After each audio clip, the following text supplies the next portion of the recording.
స్వామి చేసినటువంటి ఈ అద్భుత కార్యాల గురించి నేను కొన్ని ఆనంద చందన శ్లోకాలు రాశాను.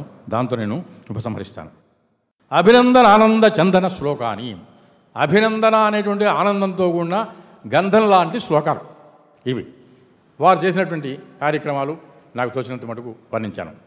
సాయినాథ కృపాలబ్ధ శివభక్తపరాయణ సరస్వతీ కటాక్షిత రమణానంద సత్కవి. సాయినాథుని యొక్క కృపను అనంతంగా అపూర్వంగా పొందారు. ఇతరులు పొందారు, వాళ్ళకంటే కూడా ఎక్కువ పొందారు. శివభక్తపరాయణ. నమస్తే సాయి బాబాయ, నమస్తే బ్రహ్మచారిణే, నమస్తే విశ్వరూపాయ జగదీశాయతే నమః అనేటువంటి శ్లోక పంచకం ఉంది. అవ్యాజగ అందులో ఏముందంటే సిద్ధయోగి స్వరూపాయ సర్వకామ్య అర్థసిద్ధయే. సిద్ధయోగి స్వరూపులే సాయిబాబా అన్నారు. ఈ సిద్ధయోగి అనే పేరు శివుడికే ఉంది. శివసహస్రనామాలు మీరు గమనించండి. సిద్ధయోగి సిద్ధార్థశ్చ. సిద్ధార్థుడు సిద్ధయోగి శివుడే కనుక ఆ నామాన్ని తీసుకొచ్చి సిద్ధయోగి అని పెట్టాం. అట్లాగే సరస్వతీ కటాక్షిత. సరస్వతీ కటాక్షితం అంతక్రితమే ఉన్నది ఆయనకి. తెలుగులో మరి వచనాంత గ్రంథాలు నాయకం రాశారు. ఇంకా సంపూర్ణ కటాక్షంగా ఈ సంస్కృత సాహిత్య సాగర మథనం చేసి ఈ యొక్క సహస్రనామాన్ని సృష్టించారు. అంచేత సరస్వతీ సంపూర్ణ కటాక్షాన్ని పొందారు. రమణానంద సత్కవి. ఈ రమణానంద సత్కవి ఇటువంటి వారని చెప్పి ప్రార్థించాం. సాయినాథ కృపాలబ్ధ శివభక్తపరాయణ సరస్వతీ కటాక్షిత రమణానంద సత్కవి. నిరంతర సాయి దీక్షా పరాయణ మహోన్నత అనుగ్రహ మహాపీఠ సంస్థాపక మహాగురు. నిరంతరం కూడా సాయి దీక్షలోనే ఉంటారు ఆయన. ఇదివరకు ఏదో 15 రోజులు 20 రోజులు మౌనం అనేవారు. ఇప్పుడు అలా ఏం లేదు, ఎప్పుడూ సాయి దీక్షలోనే ఉంటున్నారు.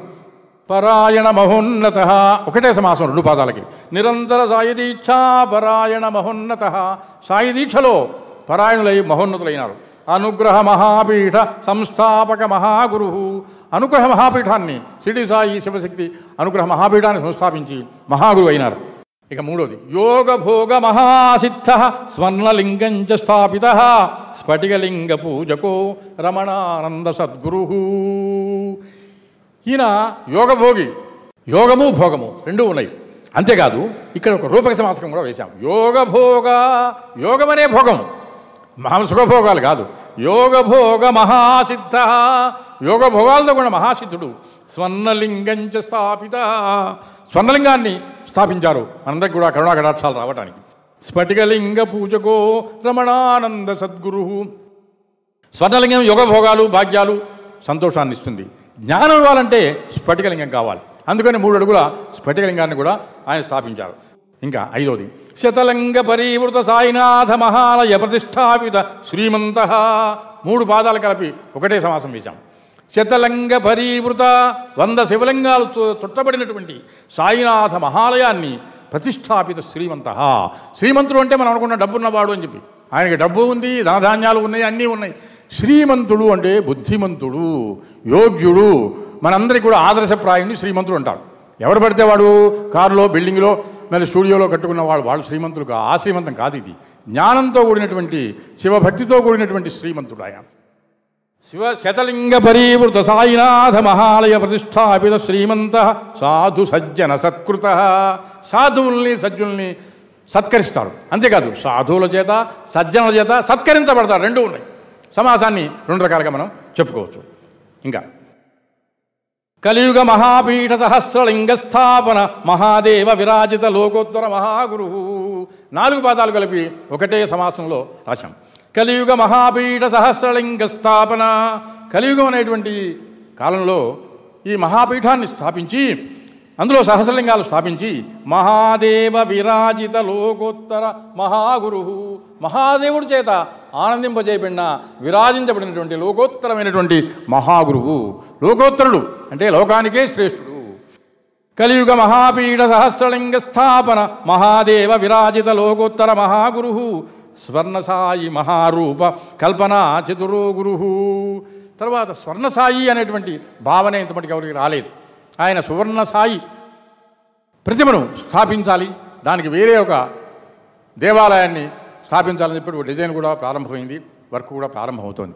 ఇటువంటి మహాచాతుర్యమైనటువంటి సంకల్పాన్ని స్వామివారి చేత కల్పించబడ్డాడు.